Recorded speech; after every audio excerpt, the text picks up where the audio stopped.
Whoa! What is that? Oh my God! What is that? There's a third pedal? What the heck? I don't know. Oh man, I'm screwed. I don't know what to do. I haven't driven one of these in a while. Holy crap, man. No. Oh, and this, what is this?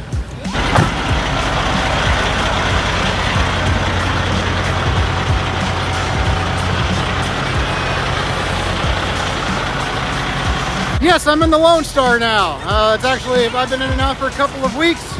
I am still waiting for my truck to get done. And I got a little update for you guys on that, and I'm kind of pissed, a little bit angry. I don't have very good words for JX Peterbilt of Indianapolis at this moment. So we're gonna get into that. I'm gonna go. I'm here at the customer. We're gonna go find a place to park, and I'll get into it. And I've talked to a buddy of mine. Well, I'll just get all into it. Yeah, I'll get into it in a minute. But yeah, I'm in the Lone Star right now. 13 speed. I haven't driven one of these guys in a while. A 13 speed or any kind of a stick shift. Yeah, it's fun. Like I said, I've been driving this one now for 2 weeks. And yeah, got the ISX in it. Something wrong with the exhaust though. I'm not really sure what's wrong with it.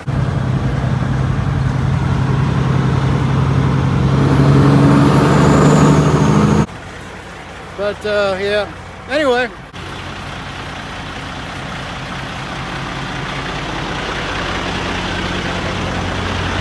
Like I said in my last video, driving the Lone Star reminds me of my very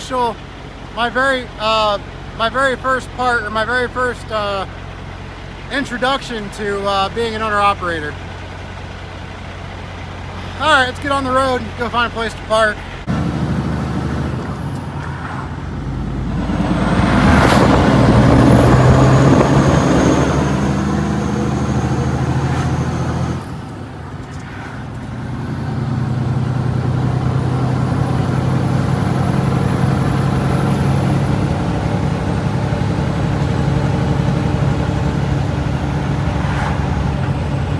Oh yeah, just like the old days, I tell you what. I'm loving it.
Don't hit to pick them up. All right.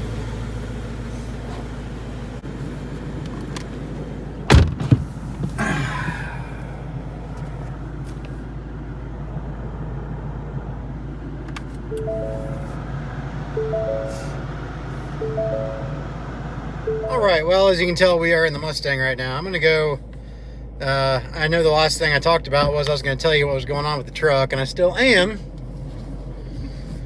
But I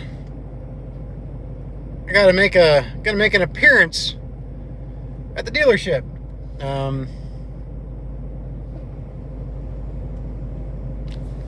Because I kind of feel like they're doing me a little dirty. So we're going to drive the 2+ hours up to Indianapolis and see what's going on. Because I'm not too happy right now with how I feel like things are being handled at the dealership. We'll get into that here in a little bit.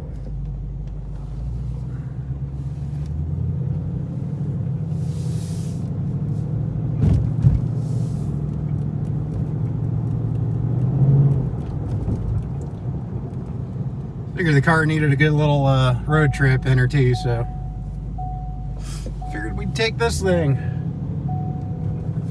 I haven't put a whole lot of miles on it here lately.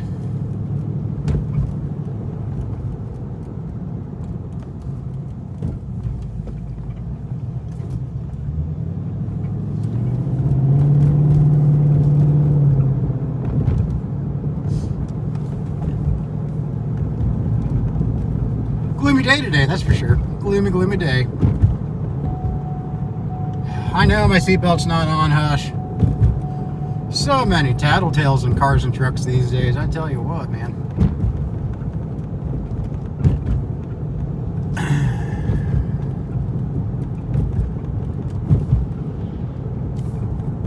First I gotta go get me a protein shake from the Speedway. Because I don't have any at home right now and I need some protein shakes. Or at least one right now.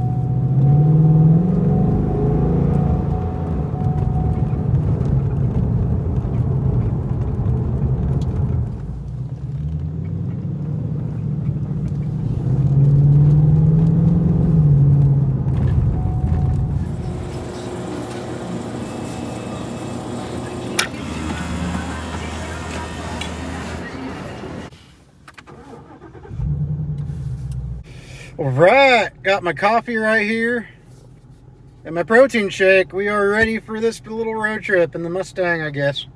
Let's do it. I'll get to talking about what's going on here in a minute. All right, so here's essentially what's going on. I'll put my seatbelt on this time so we don't keep getting that ding, ding, ding noise. You know what I'm saying? Of course, you're blocking my rear view camera screen. So now I got to do the old-fashioned look over the shoulders. All right. So anyways, what's going on is, last week on Monday, because I've been calling the dealership once a week to get an update. They haven't been calling me, which, that is what it is. Kind of wish they'd call me at least once a week to let me know what's going on. Kind of proactively reach out to me, but they haven't. But that's no big deal. Whatever. I get they're busy and they can't be reaching out to every single customer, you know what I'm saying? But, so I've been calling them once a week. Last Monday I called and I asked them I asked them, for an update on my truck. I swear I'm blonde sometimes. I can't do two things at once. And they told me, that they had the parts in and they were in the process of rebuilding the engine, getting everything put back together, so on and so forth. Said that they said it should be done by the end of the week, which would have been the end of last week. So I said, okay, cool, I appreciate it, So I called them on Friday afternoon, like later. Well, no, I called them about 11:30 on Friday, the first time. And they tell me that it's done, it's put back together, but the tech that was working on it took it for a test drive and it was vibrating around 60 miles per hour. They weren't sure if it was a driveline vibration or the engine itself. Pretty much anything at that point could have been something that they did. because, you know, when you take the engine out, you've got to disconnect everything. You've got to take apart, you've got to disconnect the transmission from the engine. You've got to disconnect the drive line, all that stuff. So it could have been anything. It could have been as small as a U-joint, possibly, you know, and it still would have been something that was done by them. So they were going to look into it. I'm like, okay, cool, whatever, you know, I get it. You know, something may not have gone right. It is what it is. Not that part's not the big deal. They go ahead and they told me they're going to look into it and all that good stuff. I'm like, all right, cool. And I asked the service writer, I'm like, hey, can you walk me through exactly what you do to determine what the truck needs in a situation like this? You know, how do you know the long block wasn't needed? How do you know this? How do you know that? And he did. He took a lot of time and explained it to me. So I give him props on that. You know, he was very, you know, he's very nice, very helpful in that regard. You know, that his name was Corey. It's ironically same as mine.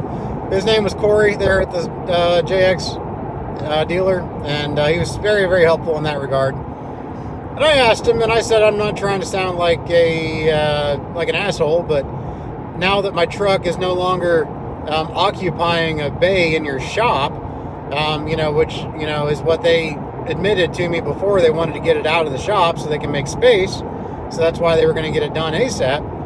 I said, now that it's not in the shop anymore, what's the priority level you're going to give my truck to get this new issue resolved?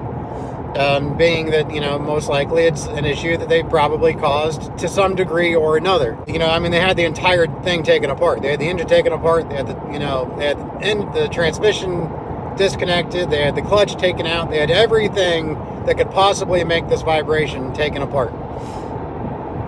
He said they want to close the ticket out, so they are going to get it done fast. They want to get it done as fast as possible. So I'm like, all right, that's cool. You know, kind of what I was hoping. So, you know, because I didn't want them, basically what I was getting at is I did not want them to put my truck back into a line and, you know, make it wait, you know, for another, like, as if it's a whole new issue. You know what I'm saying? So I said, okay, cool. I appreciate that. Well, anyway, a couple hours later, I get a authorization request for a new diagnostic, fee. You know, and so I called him. I said, hey, you know, why am I getting another diagnostic authorization when it's related more than likely to the initial issue, or, you know, related to what you guys did to my truck? You know, why is this being treated like a whole new whatever, like a whole new ticket or something? And he goes, oh, no, it's not that. It's just, you know, we just need to send this out just in case the issue is not related to the original issue. And then you would be responsible for the diag fee. And then if it is related to the original issue or something we did, then we will, you know, waive it. Okay. Kind of what I was hoping again. Figured, cool. And I said, but you're going to get the thing in there and look at it, right? He said, yeah. I said, okay. So Saturday afternoon rolls around, and I call him again the next day. I'm like, okay, you know, it's the next day. Yeah, I didn't give him a whole week this time, but I wanted to call him right away because I figured if they're going to look at it, you know, in my mind, if it's something that they more than likely caused, be it a defective part that they installed or incompetence in some way, maybe they did not adjust the overhead properly. You know, something like that could cause this vibration. I wanted them, I kind of feel like they should have put the truck right back in the bay to look at. And I've been, you know, I've talked to several other service riders from other dealerships now, you know, that I am friends with, you know, or have connections to. And they have said, yes, they should have put that truck immediately back into the bay. This is the same this is related to what they were just working on. They should have immediately dived into it and put their diag team on it. So anyways, I called the dealership Saturday afternoon thinking, okay, at least maybe they've had time to at least look at it and come to some sort of conclusion as to what the problem is, so I know what I'm looking at to see if it's something easy that they can, fix by Monday, or if it's going to be another engine out issue that, like they did something, like maybe a bad cam again, something, I don't know. So, I called them, like I said, 2 in the afternoon. A different guy answers. Talked to him. He goes, oh yeah, well, your truck is in the line to be looked at. It'll probably be brought back in here on Tuesday. And then the diagnostic team will look at it. And I said, well, hang on a second. I said, this is more than likely related to the issue that, the initial issue, and something that either you all did when you put it back together, because it wasn't vibrating when I brought it. I mean, it wasn't vibrating prior to this issue. I mean, that engine ran smooth as glass. So I said, this was not an issue before I brought it in. So I said, this is related in some way, whether it's a product of the initial failure, or something. It's related in some way to that cam failure. Whether it's, something that the cam failure caused, or it's a defective part that you installed, or it's, a wrongdoing on the tech's part when you put it back together. And I'm not even mad about that. Like, don't misconstrue that. I'm not mad if they messed up, because we're all human and we all make mistakes. But at least own the mistake and at least make it right as fast as possible.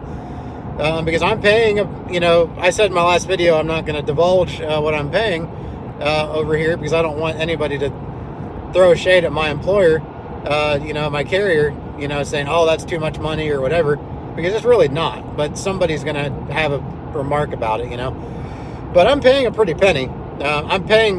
We'll just say I'm paying more than my truck payment and a rental fee. I mean, if you tally it up over the month, it's more than the monthly truck payment. So it's a pretty penny. So I told them, I told the service writer this, I said, hey, I'm paying this much every week. And this is a payment. This is something I shouldn't have to pay if the truck, for next week, if the truck had been done right, but now it's not done right and I can't get, and you're telling me the truck is back in line. He said, yeah, he says back in line. The truck, we should have it back. We should have it in here by hopefully no later than Tuesday. He said, but you do have a truck or two ahead of you now. And then that's where I got angry. I'm like, why do I have a truck ahead of me? I said, this truck should not have anything ahead of it. I said, you should have immediately put it back into the shop and dived into it to see what the problem was. At the very least, to diagnose it and see how serious of an issue we now have. I said, because this doesn't really bode well. It doesn't seem like good customer service when you're putting my truck back in the line when it was already in a line, and it waited its fair turn, and then you put it in the shop when it was its turn, and now it's related to that issue, and you're putting it back in a line. How does that make sense? How is that fair? I feel like I waited my fair share of time to get it looked at, and now you're putting it back in line for what is related to the original issue in some way, shape, or form. Like I said, he didn't really have anything to say about it. He was just kind of silent on the other end of the phone. And I wasn't raising my voice. I was just kind of sternly saying, this doesn't really seem right to me. I said, okay. I said, well, I'll talk to you guys on Monday. I didn't tell him I was coming up, but I said, I'll talk to you guys on Monday and see where we stand at this moment. And he said, okay. And he was kind of taken aback. He didn't really know what to say to me at that point. But yeah, I don't know. I mean, that's basically the gist of it. I've talked to some people, like I said, other people at other dealers. I've got a friend of mine who is the service rider for second shift at the JX Peterbilt dealer in Fort Wayne, Indiana, which is about 130 miles away from this dealership.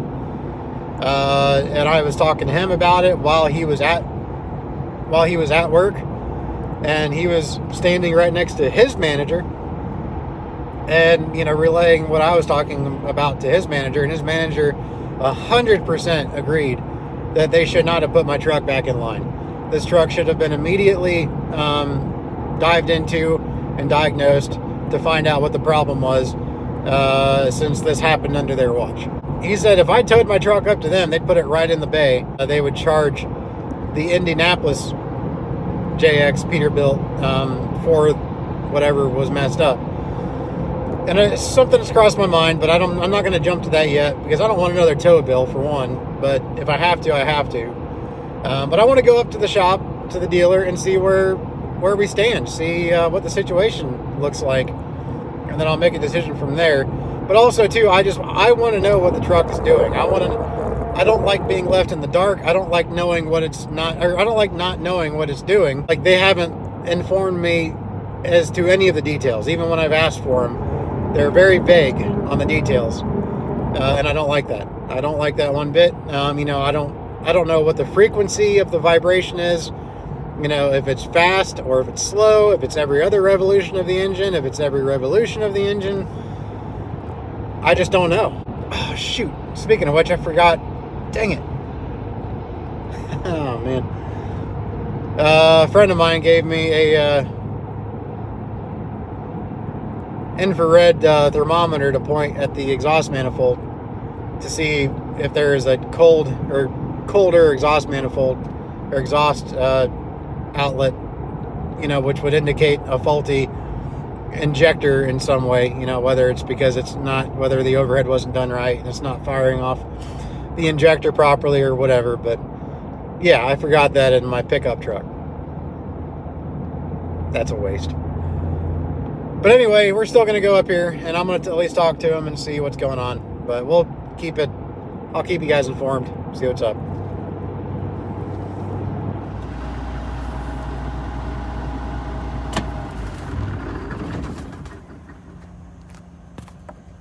Alright guys, I know the last place I left you was as I was driving to the dealership yesterday, or a couple days ago, to inquire on my truck and to see why they hadn't brought it right into the shop to see what was going on. And I've gotten a couple new updates I'm not too happy about.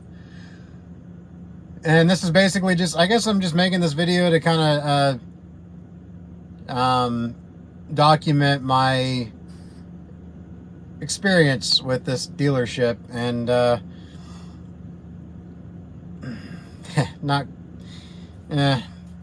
you know, the communication has gotten better in the last couple days, but I think it has a lot to do with me showing up and wanting some answers in the first place. Yeah, I'm not too happy with their work. So anyway, they were telling me, they were pretty adamant. They wanted to tell me it was going to be the clutch. That's what they were expecting it to be. They were like, yeah, it's going to be more than likely it's the clutch. And I asked, I said, well, how can it be the clutch if you get the vibration when you rev it up in neutral? I said, that doesn't make any sense unless the clutch was installed wrong. But they were telling me basically that if they find anything at all if they find any reason at all that it's the clutch, you know, that I was going to be on hook to pay for the clutch. And I'm like, okay. You know, what really bugged me about that was, you know, I told them this too. I run the hills of Pennsylvania every day with 40,000 pounds in that truck, and it's never slipped. It's never shown signs of slipping. It's never had any sign of a stuttering or slipping or anything, or shuddering, I should say, or slipping or anything. So I don't know how the clutch could have gone from good to that bad while the truck was just sitting there and taken apart. It just didn't make any sense. They called me today, which I will say this real quick too. The service manager called me yesterday after I'd been up there at the dealership. He called me yesterday to give me an update, and he was the first person in 3 weeks that has actually taken the time to reach out to me for an update rather than me talking to them or calling them. And I told him I was extremely appreciative that he actually took the time to contact me. I told him that he was the first one to do that. Nobody had done that, and I said, I understand you guys are busy, but it would have been nice when you guys found out that there's a new issue with my truck, that you would have called me instead of me calling you to figure that out.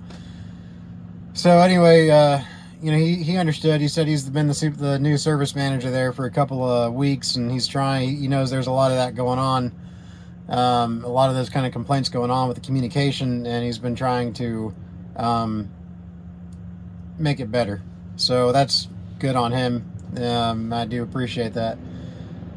So anyways, I get a call today from the service writer that I spoke to yesterday when I was at the dealership. And I can't believe it. They pulled the clutch, or they pulled the transmission back out. Because on this job, as I mentioned, you have to pull the entire engine out. It's an out of frame repair. You pull the engine, so you have to disconnect it from the transmission, which you disconnect. You take everything apart, basically. The whole drive line, everything. He was telling me that they took the transmission out to inspect the clutch, and anything else that could have been in that area that could have been faulty. And the clutch is fine, the transmission's fine. They have no idea where to go from here. The dealership is telling me they don't know where to go from here. They said, basically they've said that they have reached a dead end on my truck. They don't know what to do. So they actually told me that they have to call in a special engineering support team, I guess, so to speak, to come in and help figure this out. So I don't know what to do. I've never been in this predicament where somebody has screwed something up so badly they can't even figure out what they screwed up. They have determined it's not fuel related, so it's not it's not an injector. It's not, I would assume that would mean that it's not the overhead, which I would assume they would have checked that. Pretty easy to check. But it's not something causing an injector to misfire. It's not a fuel delivery issue. It's, nothing like that. So they're stumped. They are stumped. And it's funny because I stopped by my shop, one of my shops that I use locally, for smaller non-warranty jobs. And I asked them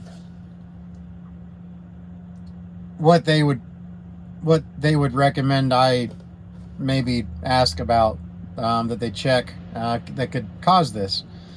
And one of the mechanics there told me, well, one thing that it could be is it's a gear drive, or it's a rear gear drive setup. That's the whole reason the engine has to be removed from the frame to take the cam out. And just like with a front gear drive engine, like a Caterpillar or a Cummins, there's lash tolerances, and they're very, very, very small, like 20 thousandths of an inch. And if they are even remotely tightened too tight, the tech at my shop was telling me that could create this exact vibration that they are describing. And so I mentioned that to the service writer today. Of course, that's something that they could only check with the transmission out too, by the way, and with the bell housing taken off. I said that, I asked the service writer, I said, well, since the transmission's out, did the tech check out the gear drive lash tolerances to make sure that that it's okay, that it's not that, And he said that's a good suggestion. I don't know if they did or not, but he would mention it to them. So they're not even communicating well within the dealership, within the office. So he wasn't even sure if they checked that. But he admitted that was a pretty good suggestion, that that could be very well what's causing it. So who knows what they've really checked and looked into. But at this moment, they have literally thrown their hands up and said, I don't know. They don't know what to do. They've told me they don't know where to go from here. And I'll give it to them, or I'll give them this. Like the service manager told me yesterday, He said there's no engine faults, there's no codes, there's no anything. So I get that.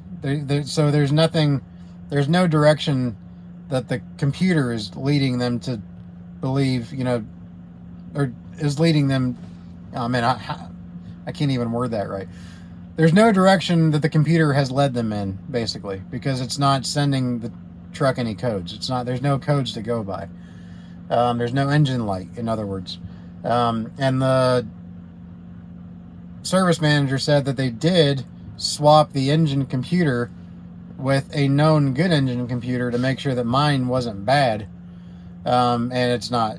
Even with the new engine computer, it still didn't change anything. So they've gone through quite a few different things, like I said, but yeah, it kind of worries me that they have literally thrown their hands up and said, yeah, I don't know. To the point they have to bring in a special engineering team to figure this out. I don't know. After I brought my truck there, I started hearing some pretty bad things about that Peterbilt dealership. But the problem is when you're broke down in a bad situation, you just don't, you get your truck to like the closest dealership you can get to. And that's what I did. It was a time sensitive issue. So I took it to the dealer that was closest. In hindsight, that may not have been a good idea. So, I don't know. But yeah, now we're just waiting on the dealership to, I guess, get somebody else in there to look at it. Unbelievable. Unreal. But who knows, though? Maybe I'll get a new engine out of this, because they don't know what the heck they're doing.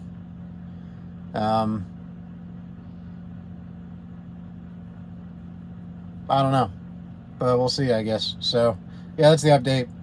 I don't know if I'll come on with any more updates or not, or if I'm just going to end the video here and then start a new video when I hear something else. But yeah, I'm kind of bummed out. I'm really just speechless at this point. You expect the dealer, of all places, to know what they're doing. I don't like to go to the dealers usually. I like to go to the mom and pop places, mainly because they're usually a little bit better at diagnosing things. They aren't all about computers, even though you kind of have to be with these newer engines anyway. But and not to mention the rates are a lot cheaper at mom and pop places. But with a warranty issue like this, you don't have a choice. With a factory warranty issue, they've already done close to $20,000 worth of work. Well, previously to pulling the transmission for a second time, they already did close to $20,000 worth of work. So I'm not going to take it to a mom and pop shop and spend that kind of money when I could take it to the dealer and have it covered under warranty. That's just dumb. Yeah, so I don't know. I'm at a loss. Again, like I said, I'm speechless. Never been in this predicament, so getting a little concerned with it.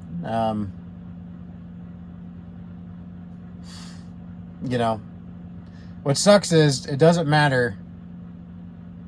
It doesn't matter how much money you have. It doesn't matter how much money you make. It doesn't matter how prepared you are.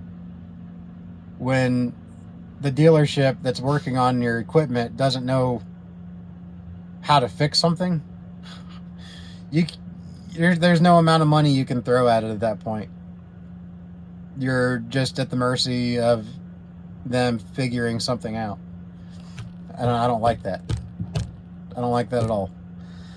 But anyway, yeah. Y'all have a good one out there. I'm going to go and sign off here, I guess, and have some dinner and relax and try to get my mind off of what's going on. Not good. I would have rather that they told me that it needed a clutch and that I needed to pay for a new clutch. I'll be honest. I would have rather that. That way, at least I would have known that that would settle this that would settle this issue. At least I would have known that that would take care of it. Or at least I would have had hope that that would have taken care of it. But the fact that they said everything's fine, they can't figure out what it is, it's not the clutch, just leaves me in a state of dismay. And like I said, concern. So y'all have a good one out there. Please be safe. This is not one of my happier videos. And I apologize, but you know what, guys? This is what trucking as an owner-operator is. I am still very fortunate, and I cannot stress that enough, very fortunate to be in the position that I'm in to have access to the truck that I do to rent. So to Mike Ort here with Red Eye, you know, I really appreciate, you know, the ability to be able to rent this truck. I do. I do. I mean, at least I'm still able to make money and everything like that. You know, this could be still far worse. But I still am making payment on a truck that they have no idea how to fix. That baffles my mind. It really does. But anyways, guys, y'all have a good one out there and be safe.